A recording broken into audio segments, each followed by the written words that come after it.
Olá pessoal, antes de começar o vídeo de hoje, ajuda no engajamento, já dá o like, se inscreve, ativa o sininho, comenta, compartilha, indica o vídeo, porque tudo isso é muito importante para melhorar o engajamento do canal.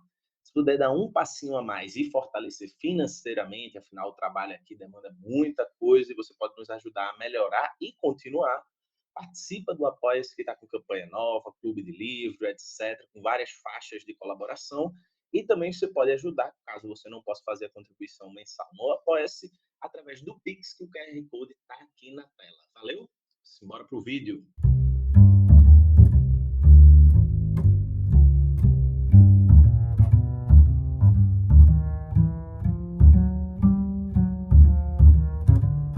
Então, pessoal, no vídeo de hoje vamos comentar a declaração que o professor Vladimir Safatli, que é um cara que eu tenho admiração intelectual, ainda que tenha algumas divergências importantes, um cara muito honesto, muito erudito, e que falando sobre o seu novo livro, Alfabeto de Colisões, para a Folha de São Paulo, e aqui eu estou usando o famoso Remove Paywall para poder ler a notícia, eu vou deixar o link para vocês. Ele diz que a esquerda morreu e a extrema-direita é a única força real no país. Essa declaração, por óbvio, não é inédita de Safatli. Ele já tinha feito um texto anos atrás, com o mesmo tom, com um raciocínio muito parecido do que tem nessa declaração, e por óbvio causou muita repercussão, muita polêmica, muito debate e etc. A gente está aqui tentando comentar um pouquinho essa declaração no bojo dos atos bolsonaristas que tomaram a Avenida Paulista, teve uma quantidade de pessoas expressiva, não é simplesmente algo pontual, desesperado, pelo menos ao meu ver, e eu acho bem perigoso você ficar subestimando o adversário da qual nas últimas eleições, né, teve uma quantidade de votos que ganharia qualquer outra eleição presidencial da história do Brasil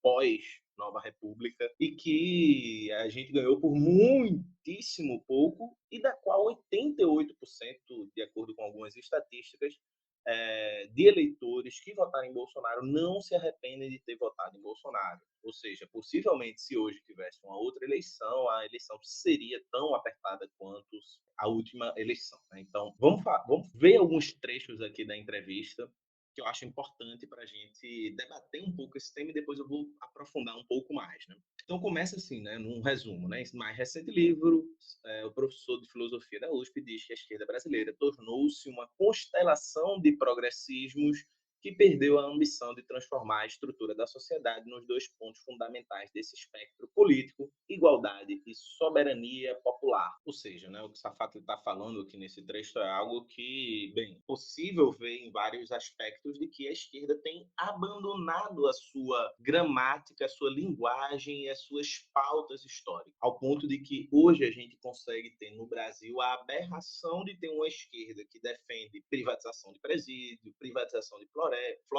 privatização de parques ecológicos, de praias, do sistema de saúde, etc., né? Você consegue ter esse tipo de coisa, você consegue ter uma esquerda manicomial e não antimanicomial, você consegue entrar no site de órgãos do governo de esquerda e ver o governo se orgulhando da expansão de comunidades terapêuticas vinculados à institucionalidade governamental. Ou seja, você tem uma esquerda que defende austeridade, uma esquerda que defende teto de gasto, que até ontem parecia não defender. Parece que as pautas hoje elas são muito mais por que cor faz as pautas e não a pauta em si. Então, o horizonte moral que a esquerda tinha, né, na política, por assim dizer, ele tem sido abandonado há muito tempo, né? Esse fato vai continuar aqui nesse resumo. A vitória de Lula foi só um respiro, enquanto a extrema-direita continua forte e mascara a dificuldade de propor soluções para os desafios atuais. Safatli vai usar aqui nessa parte um conceito de um autor da teoria crítica que se chama Wolfgang Streeck, se chama de comprar tempo, né? Ou seja, ele vai dizer que as esquerdas no mundo hoje elas têm uma característica de não mais ir à raiz dos problemas, mas apenas comprar tempo. E isso reforça, eu vou tentar falar um pouquinho mais disso numa citação, um aspecto que é um aspecto de negacionismo da própria esquerda, ainda que um negacionismo muito diferente do negacionismo da direita, né? Que é, por exemplo, na questão ambiental, que o Safatli vai mencionar nessa entrevista, a questão ambiental se ela é tão grave quanto nós apontamos que é, se ela demanda soluções tão profundas quanto nós dizemos que ela demanda, não adianta a gente fazer acordão com o agro. Acordão com o agro vai de encontro com as soluções necessárias para minimamente começar a lidar com o problema ecológico no país e no mundo.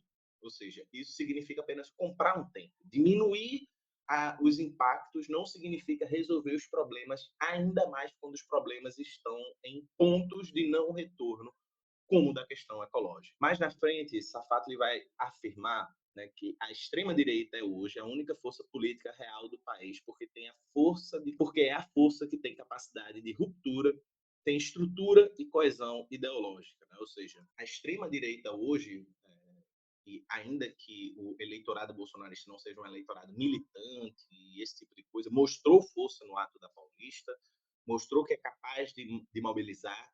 O governo Bolsonaro e Bolsonaro, durante todo o seu governo, e mesmo agora, ele se mantém as suas bases em mobilização, coisa muito diferente do que as esquerdas fizeram quando esteve no poder, né? E isso faz com que a extrema-direita, além dessa capacidade de coesão nas ruas, de coesão ideológica, ela tenha uma capacidade de ruptura. Né? Se a gente tem problemas tão graves, problemas, por exemplo, na democracia brasileira muito frágil, nos limites da institucionalidade, na desigualdade social, no mundo muito turbulento, a extrema-direita aparece como uma força de ruptura porque ela se coloca como uma força, entre aspas, revolucionária, ainda que ela não seja uma força conservadora, reacionária. Isso significa que, por exemplo, quando você tem um STF que vota contra, sistematicamente vota contra pautas dos trabalhadores, como, por exemplo, no caso do piso da enfermagem, um STF que em nenhum momento enfrentou questões como o aprisionamento em massa da população negra, em nenhum momento enfrenta a questão da violência policial, em nenhum momento enfrenta a necessidade de cumprir a Constituição quanto a valores que estão colocados lá no sentido de investimento na saúde pública, investimento no sistema de educação, de moradia, de emprego, etc.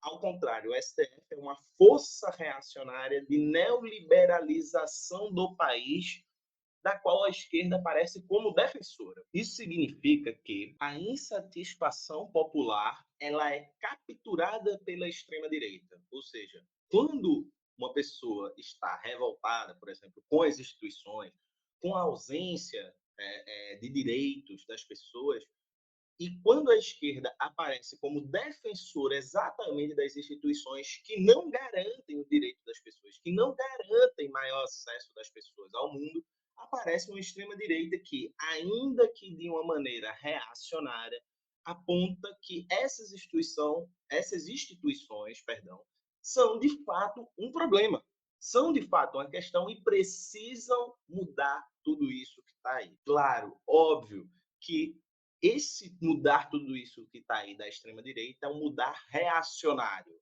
para pior, ou para manter o que há de pior na nossa sociedade. Porém, não nega o fato de que ela consegue dar corpo a uma indignação latente na sociedade ante as instituições, ante o Estado Democrático de Direito, ante a democracia brasileira, que só é democracia para muito pouco. Então, por exemplo, enquanto a esquerda ficava pedindo para defendermos a democracia, essa pauta é abstrata para a grande maioria da população. Ela é completamente abstrata.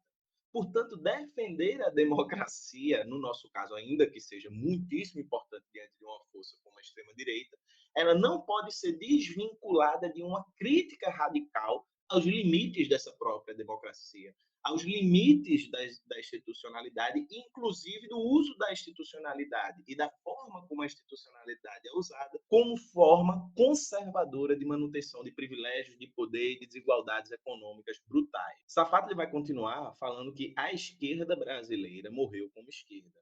Ele diz que há uma constelação de progressismo, mas sem aquilo que constituía o campo fundamental das esquerdas, que são a ideia de igualdade radical e soberania popular. Ou seja, há muito tempo as esquerdas brasileiras, pelo menos desse campo hegemônico, que é o que Safatli está falando, abandonou essas pautas históricas da esquerda. A gente já falou um pouco disso antes, mas essa saída do horizonte da igualdade da esquerda, ela é explicitada como não basta você dizer que está combatendo desigualdades, que quer acabar com a pobreza, que quer acabar com a fome, que quer acabar com as desigualdades estruturais do nosso país, quando você propõe um teto de gastos, porque ou o neoliberalismo é um problema e você vai criticar esses problemas, apontar como esses problemas, como o próprio Lula apontou em fala na ONU, dizendo que o neoliberalismo era a porta de entrada do fascismo, mas no país, né, dentro do nosso território, ele aplica a mais austera política neoliberal. Né? Então,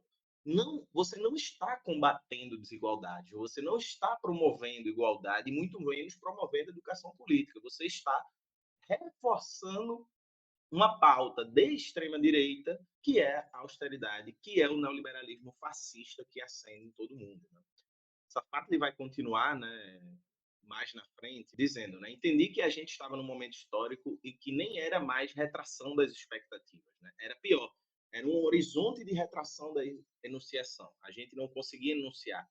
Quantas vezes você ouviu nos últimos 10 anos a ideia de autogestão da classe trabalhadora? Né? Isso vem um pouco no bojo do que ele vem comentando no artigo e do que a gente está falando aqui. Né? Ou seja, a esquerda perdeu a sua capacidade de promover a possibilidade de imaginarmos outras saídas, outras realidades, outras soluções, outras formas de resolução.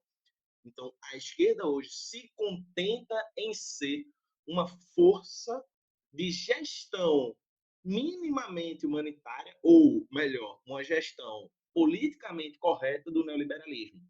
E isso dentro de uma seção da extrema-direita a nível mundial, uma extrema-direita hoje neoliberal e articulada mundialmente, é impossível. Não é possível mais conciliar com um tipo de política que promove a fascistização do mundo. Então, ou você enfrenta esses problemas, e a gente tem hoje no Brasil uma esquerda, desculpa a palavra, frouxa, que não consegue comprar nenhuma briga, à exceção da questão da Palestina, que Lula topou comprar essa briga, e eu vou fazer um vídeo especificamente sobre essa questão, mostrando o quanto, como se Lula, quando Lula quer comprar uma briga, seria possível ele encarar uma briga, um tensionamento em outras áreas também. Né? Quando ele quer, é possível, inclusive promovendo a educação política. Você vê pessoas debatendo a questão da Palestina, etc. Mas em todas as outras áreas do governo, e isso foi assim também nos outros governos Lula, também no governo Dilma, houve uma baixíssima condição do governo de se propor a brigar, a tensionar. Diferente do que acontece com a extrema-direita. A extrema-direita é uma força que não recua, ela simplesmente avança, ajudada por uma direita que chantageia o governo, que é incapaz de tensionar, que é incapaz de resistir. Ele cede antes mesmo de tentar, como foi no caso da aprovação do arcabouço fiscal. E tem o meu texto, Vergonhosa Morte da Esquerda Brasileira, também debate essa questão, mas tem vídeos de Jones, tem textos de Decache, Davi Decache, falando sobre essa questão de como foi o processo de aprovação do arcabouço fiscal. Mais na frente, Safatli vai falar exatamente dessa questão dos limites da negociação. Né? Ele vai citar o exemplo da questão ambiental. Né? Ele diz: a queda de braço entre a expansão agrícola e a preservação ambiental, né, não dá para respeitar exigências ecológicas tendo que satisfazer demandas do agronegócio. É o famoso, né? Não dá para servir a dois senhores diferentes, a dois deuses diferentes. Né? É materialmente impossível. Bem, se você acha que é possível fazer essa negociação entre agronegócio e demandas ecológicas que são urgentes, inclusive vários cientistas apontando que passamos do ponto do não retorno, o que nós temos que fazer hoje é diminuir os impactos futuros dessa destruição ambiental que nós promovemos no mundo, é negar a realidade. Né? Achar que é possível conciliar com isso é negar a realidade. Não há negociação nesse caso. A violenta mudança climática é tal que é preciso entender que estamos em uma situação de emergência. E ou a situação é de emergência, ou simplesmente você vai ficar negociando apenas para, como diz o Wolfgang Streeck, comprar tempo, né? Você, ao invés de destruir o planeta a 100 quilômetros por hora, você vai destruir a 80 quilômetros por hora. O resultado final é que você ganhou 2 anos de sobrevivência da humanidade dentro do caos climático, né? É isso que nós estamos fazendo. Mas se esse for o nosso horizonte, a esquerda morreu. Essa é a questão. Claro, óbvio, né? Daqui para frente a Safat vai falar um pouco, né? É, da questão estratégica, né? E ele vai dizer, você precisa fortalecer o seu... Coisa básica, né? Você lê Maquiavel, escreveu, sei lá, aquilo há 400, 500 anos atrás, né? Maquiavel vai ter muito essa concepção da política como uma relação de forças, né? E no Brasil, infelizmente, hoje, correlação de forças é um termo que é usado para justificar o imobilismo e não para ser uma análise da qual, a partir da correlação de forças, você vai pensar uma atuação que vise transformar a correlação de força. Porque hoje a esquerda brasileira atua como se correlação de forças fosse um dado factual e imutável da natureza. Ah, a direita é forte, então acabou, fudeu, não podemos fazer nada. Bem, não é assim. Né? Na política, você transforma as coisas com as suas ações também. Né? Não basta só reclamar que a direita está fazendo isso, tem hegemonia daquilo, tem dinheiro, tem suporte, tem aquilo outro, quando você é incapaz de fazer nada. Se você ficar parado, a direita vai fazer o que você esperaria que a direita fizesse. Isso é uma luta de classes, amigão. Luta de classe significa que a política é um estado de guerra sem as armas. Né? Então, quer dizer, tem as armas, mas não usando de fato, né? No sentido de uma guerra bélica. Né? É uma guerra por outros meios, né? A política, né? Como vai dizer Mao Tse Tung. Então, transformar essa correlação de força significa fortalecer a sua capacidade de mobilização, de inserção e de capacidade de influência política. É tudo que a nossa esquerda não faz. Né? Ela é incapaz de agir no sentido de fortalecer o seu próprio campo. Pelo contrário, você precisa consolidar o seu polo como uma força de produção de alternativas. Ou seja, ainda, e claro, óbvio, como eu falei antes, ainda que a alternativa da extrema-direita seja uma alternativa reacionária, ela parte de um reconhecimento de uma indignação latente na sociedade. Enquanto a nossa esquerda é uma esquerda negacionista no sentido de que ela não reconhece a indignação popular e latente com a institucionalidade, com a democracia burguesa, com as instituições e partidos e a política do nosso país. Né? A extrema-direita não. Ela reconhece isso. Né? Então, por exemplo, enquanto a esquerda está defendendo a democracia burguesa, porque é a alternativa para a mudança política, uma democracia burguesa que o que ela legou para os trabalhadores brasileiros nos últimos anos. É uma democracia da qual, nas favelas do nosso país, não existe cidadão de direito. A polícia invade a casa de quem quer. A democracia no Brasil ela é localizada. Né? A polícia vai entrar com um mandato na sua casa se você for uma pessoa branca, de classe média, que mora em um bairro específico. Se você mora numa favela, é preto, etc., não existe Estado democrático de direito, não existe direito. Mas a esquerda está defendendo exatamente essa institucionalidade e esse Estado de direito que não existe. É no máximo geograficamente localizado. A extrema-direita, querendo ou não, ela reconhece isso. E a gente não pode negar, ainda que o núcleo ideológico dessa extrema-direita seja uma classe média, a quantidade de votos que Bolsonaro teve não indica que é uma classe média que vota em Bolsonaro. Há muitos trabalhadores que votam em Bolsonaro, porque o Brasil não é um país de classe média, o Brasil é um país pobre, onde a grande maioria das pessoas são pobres. Né? Safatli continua, né? Não vai dar certo fazer o jogo de quem vai gerir melhor as crises do capitalismo, até porque essas crises já tomaram um ponto de não retorno, como eu falei, né? Como não deu certo na Argentina, isso fortalece o retorno da extrema-direita. Né? O que a gente está vendo aqui é o desgaste de uma esquerda que hoje, e claro, óbvio, mesmo dentro dessa esquerda hegemônica, você tem pessoas, ações focalizadas, movimentos, etc., que têm um projeto para além desse rebaixamento crônico das esquerdas, né, dessa morte da esquerda. Mas isso não significa que essa esquerda consegue mais dar corpo a um processo de mobilização das indignações populares.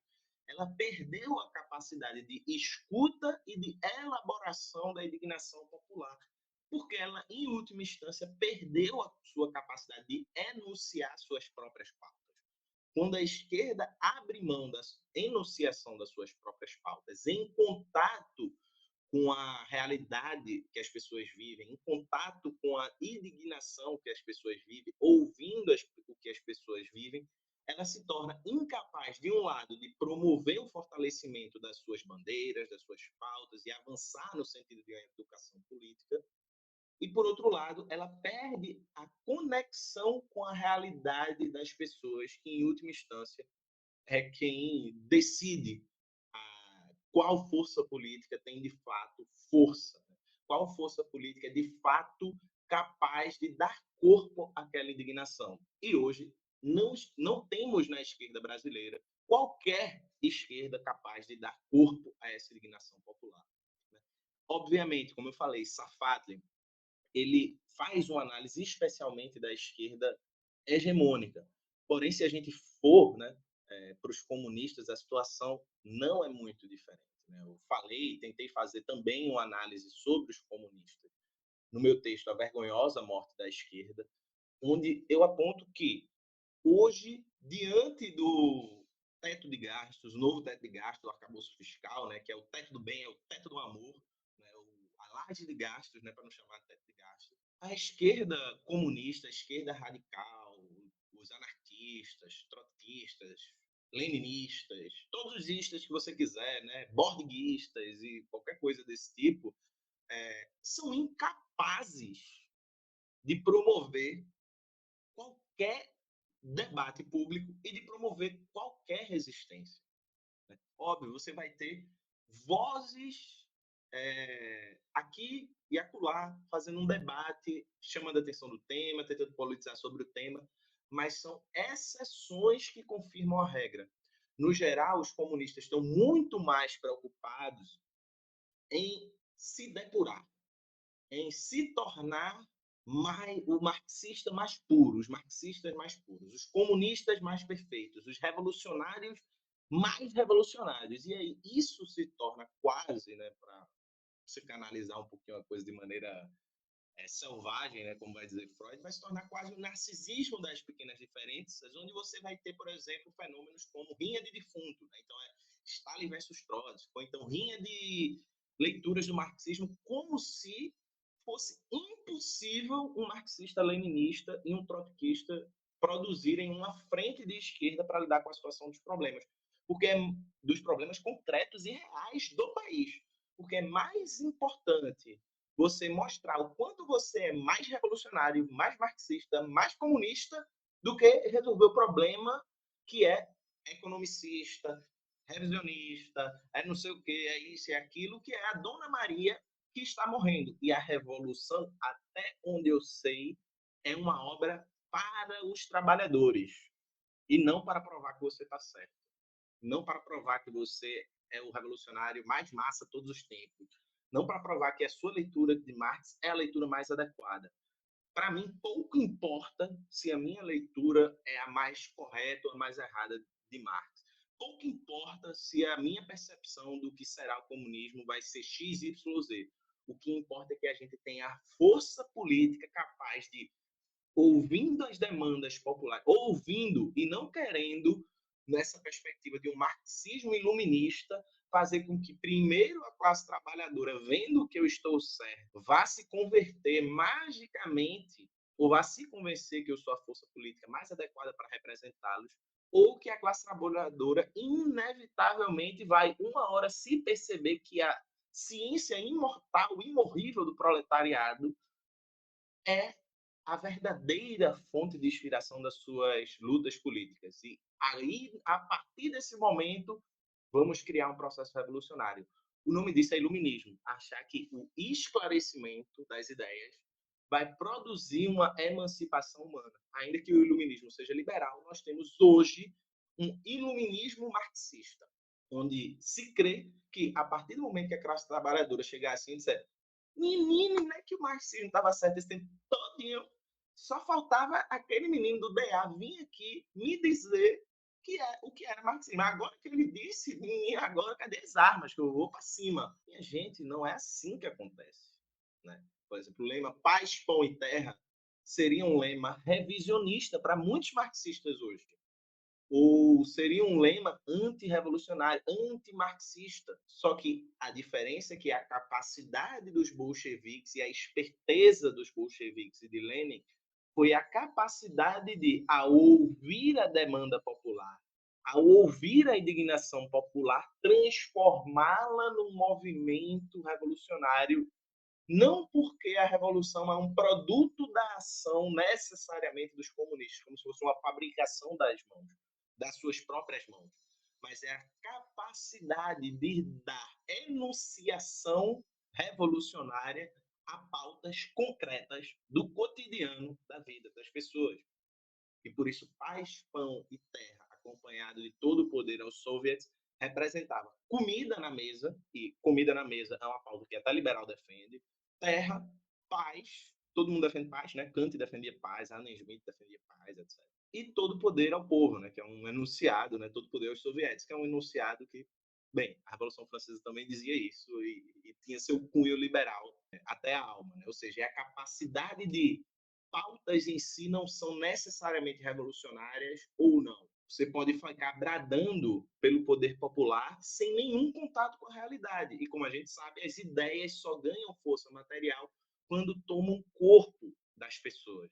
E não no sentido de que as pessoas vão aprender o marxismo, porque eu imagino que na União Soviética, com mais de 80% de analfabetismo, não tinha 50% de comunista, né? Eu acho que devia ter um núcleozinho comunista, né? Ainda assim fizeram a revolução. Então é fundamental a gente entender como os comunistas hoje, ainda que pequenos, ainda que bem, dentro de um ambiente, de uma atmosfera ideológica de realismo capitalista, são incapazes de produzir qualquer impacto na política concreta e se orgulha desse isolamento como purismo revolucionário, como fidelidade ideológica a um texto que por si só vira uma Bíblia. Ou seja, isso está muito, mais anos-luz de distância de qualquer implicação concreta. Por exemplo, Marx consegue perceber muito bem quando ele vai dizer, quando há a redução da jornada de trabalho, que esse momento é a primeira vitória da economia política do proletariado contra a economia política burguesa. Seria Marx um revisionista desgraçado? Ou Marx entende que um conceito fundamental, surpresa, gente, um conceito fundamental na teoria marxista, que é o conceito de mediação. Você precisa mediar pautas concretas com um processo de conscientização que é coletivo, em luta. Não dá para você só lutar quando as pessoas forem lutar pela revolução. Você precisa lutar com as pessoas para que, durante o processo de luta, as pessoas percebam que a revolução é possível e não só um discurso de um playboyzinho que estuda na federal e fica no DA o dia todinho. Claro que eu estou usando a caricatura aqui, mas parece que a gente perdeu a capacidade de conciliar estratégia e tática, que depende de um processo de mediação que vai muito além de uma mera fidelidade a um programa que depende desse processo de tornar as ideias revolucionárias algo possível. Ninguém luta pelo impossível. E, infelizmente, a revolução é algo impossível na cabeça da grande maioria das pessoas. Só que hoje há uma indignação popular que não é aproveitada pela esquerda. Porque enquanto a extrema-direita aponta para o sistema, aponta para o mundo e diz que temos que mudar tudo isso que está aí, e ainda que a solução dessa mudança seja uma solução fascistizante e antirrevolucionária, contra-revolucionária e reacionária, ainda assim ela aparece como uma força que vai encarar, dar um corpo radical a um problema radical, um problema estrutural e radical. Enquanto, de um lado, temos uma esquerda que Nancy Fraser vai definir como um neoliberalismo progressista. Veja, de um lado a gente tem a seguinte esquerda, né?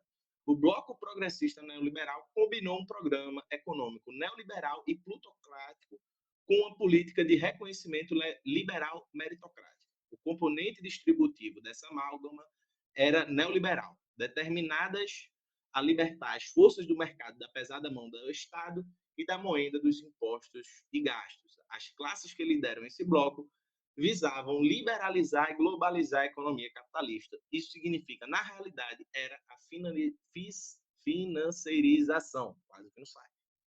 Desmantelamento das barreiras e das proteções à livre circulação do capital, desregulamentação bancária e ampliação das dívidas predatórias, desindustrialização, enfraquecimento do sindicato, difusão de trabalhos precários e mal remunerados. Ela, basicamente, Nancy Fraser fez uma descrição de Fernando Haddad e do que é o governo Lula hoje. Então, de um lado, nós temos essa esquerda e do outro, nós temos uma esquerda que vive de rinha de defunto e de disputa para ver quem é mais purista. Uma disputa essa tão profunda e que toma tanto o coração dos militantes que nós somos incapazes de produzir uma frente de esquerda radical capaz de, pelo menos, começar ou tentar tensionar algo que a gente não consegue fazer nada. A gente vê passando arcabouço fiscal, comunidade terapêutica, privatização de presídio e tudo mais, privatização de floresta, e não consegue fazer nada. Só fica chorando em Twitter, no Instagram, e eu estou particularmente cansado de contar desgraça. A gente precisa ter capacidade de, pelo menos, começar a fazer algo.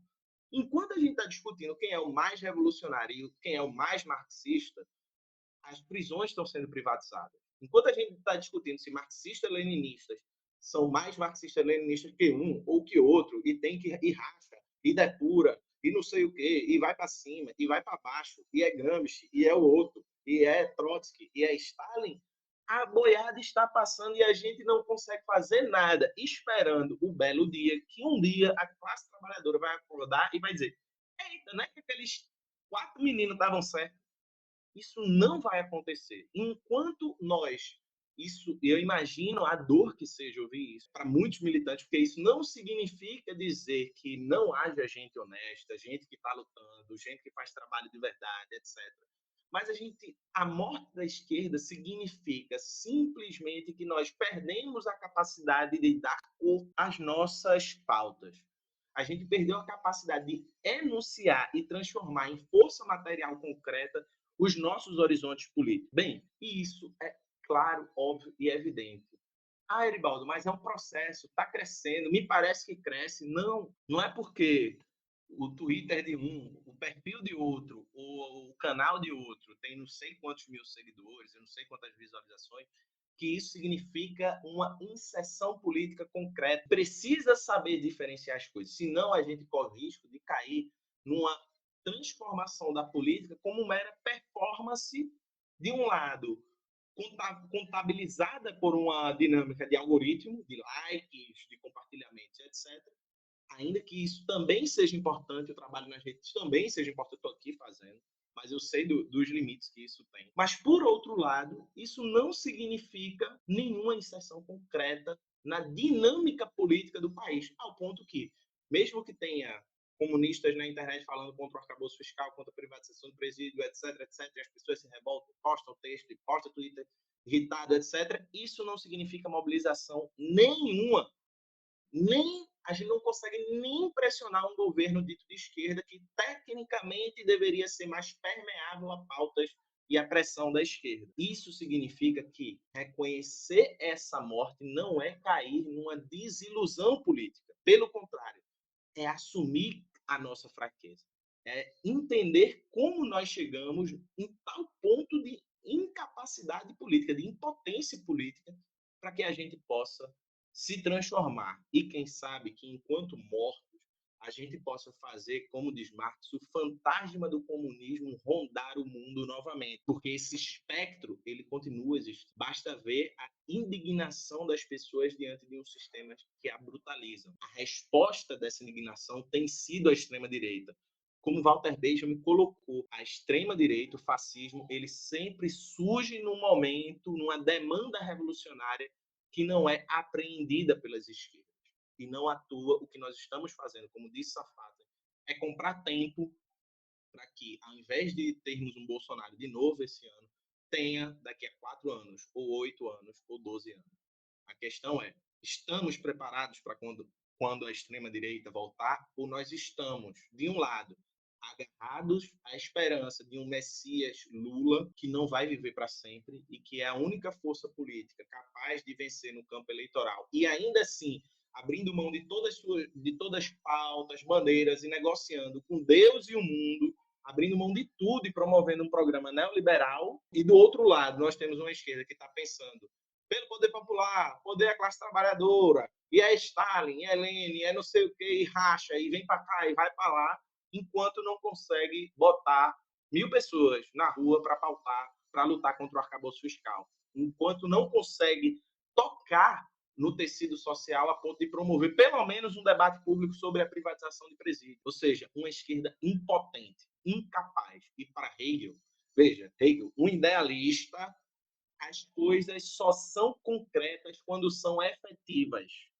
Não basta você estar certo. Isso precisa ter efetividade no mundo. Então, você ter a leitura mais correta do marxismo, você ter a concepção política mais correta, não adianta nada se você não tem impacto no mundo real e um impacto concreto na política cotidiana das pessoas. E você pode chamar isso do que quiser. Isso não vai impedir o fato de que você continua impotente, ainda que você seja o maior, melhor e ganha a medalha de um marxista do século. Isso que significa a morte da esquerda. Safatli colocando no sentido da esquerda hegemônica e eu complementando com a esquerda comunista também. Ajuda aí no like, se inscreve, compartilha, comenta, enfim, no Apoia-se, no Pix, que está aqui na tela. Valeu, até o próximo vídeo e tchau.